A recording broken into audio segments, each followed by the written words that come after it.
আজকে আমি তোমাদের একটা ভূতের গল্প শোনাবো। এটা কিন্তু কোনো গল্প নয়, একদম সত্যি ঘটনা।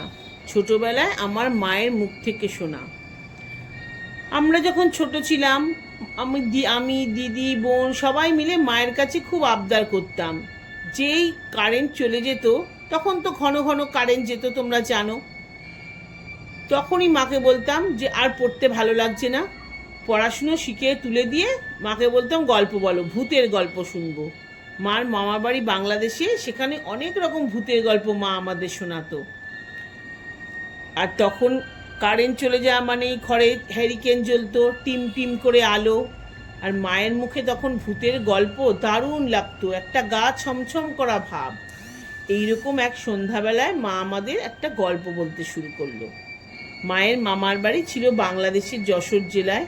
আর মা যখন ছোট ছিল, স্কুলে পড়তো, স্কুল ছুটি হলেই মা সেখানে চলে যেত, গিয়ে অনেক দিন করে থেকে আসতো। এইরকম এক গরমের ছুটিতে মাকে দাদু এসে নিয়ে গিয়েছিল বাংলাদেশে।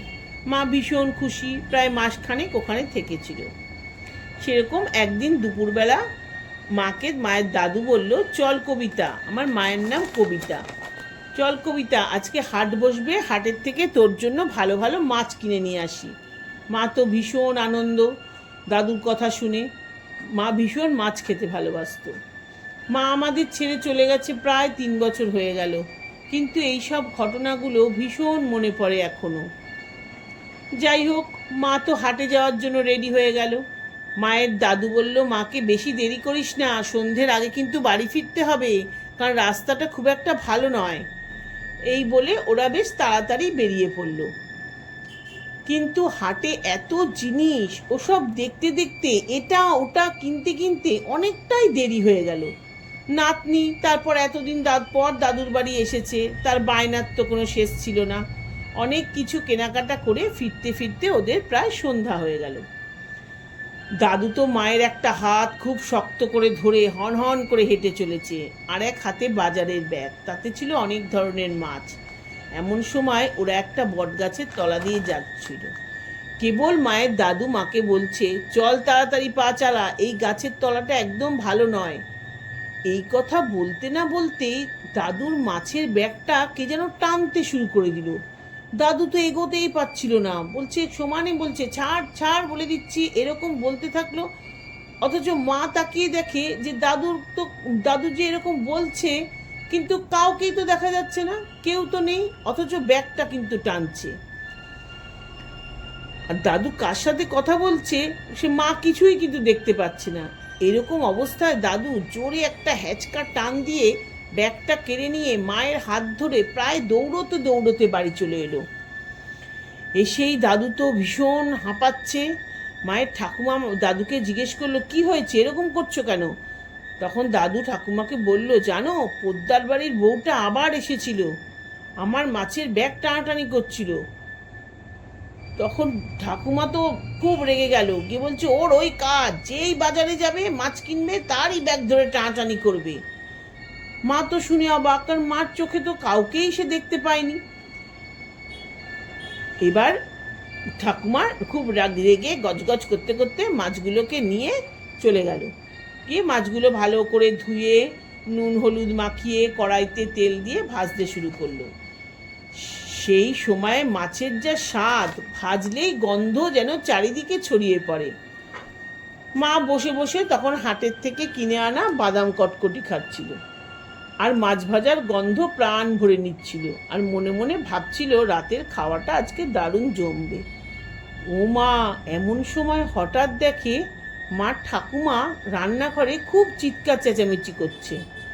কি হয়েছে কি হয়েছে বলে দাদু তাড়াতাড়ি দৌড়ে গেল রান্নাঘরে। মাও সঙ্গে সঙ্গে গেল। মা গিয়ে দেখে ঠাকুমা দাদুকে বলছে, জানো, এখানে মাছ ভাজছিলাম, জানলা দিয়ে সে পোদ্দারের বউটা আবার এসেছিল।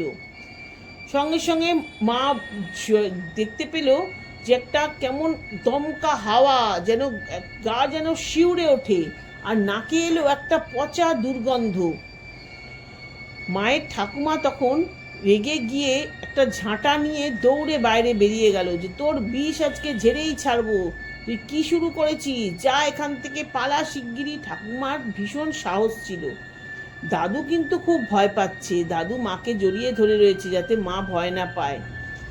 ঠাকুমা এরকম ঝ্যাঁটা নিয়ে তেড়ে যাওয়ার পরে আর কিন্তু কিছু কেউ দেখতে পায়নি, আর সেই গন্ধটাও আর নাকে আসছিল না। মা তো ভয়ে কাঁদতে শুরু করে দিয়েছিল। তখন ঠাকুমা দাদু দুজনে মিলেই বলা বলি করলো, দেখো ওই বউটা সেই হাট থেকে শুরু করে বাড়ি পর্যন্ত ধাওয়া করেছে মাছের জন্য, এই মাছ আর খাওয়ার দরকার নেই, শেষে যদি কিছু খারাপ হয় বলে মাছগুলো বললো চলো সব আমরা ফেলে দিই। বলে দাদু ঠাকুমা দুজনে মিলে মাছগুলো নিয়ে গিয়ে সব বাইরে ফেলে দিয়ে আসলো।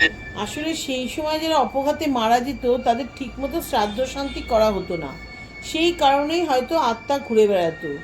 এই পোদ্দারের বউ মায়ের মামার বাড়ির কাছাকাছি থাকতো, সে গলায় দড়ি দিয়ে একবার মারা গিয়েছিল, আর তার ছেলেরাও তার ঠিকমতো সৎকার করেনি, সেই কারণেই হয়তো তার আত্মা শান্তি পায়নি।